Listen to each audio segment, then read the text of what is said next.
Hi friends नमस्कार जय Jagannath cook with डोरी आपण मानक स्वागत। आज जो रेसिपीटी मु आपण मन पय आनिछि एथिरे कोनोसी गुंडा मसला व्यवहार न करी किभଳି भाबरे सहज एवं सिंपल वे रे रेसिपीटी बनाइछि आसंतु जानिबा। आजिर रेसिपीर ना होछि आलू बरा बा आलू टिक्की।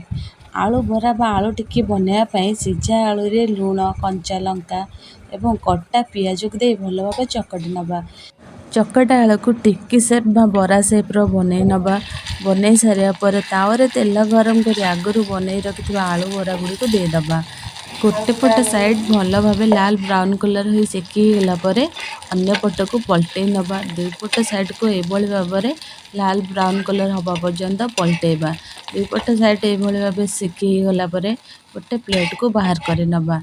एथर हमर रेडी हे गला गरमा गरम आलू बरा बा आलू टिक्की।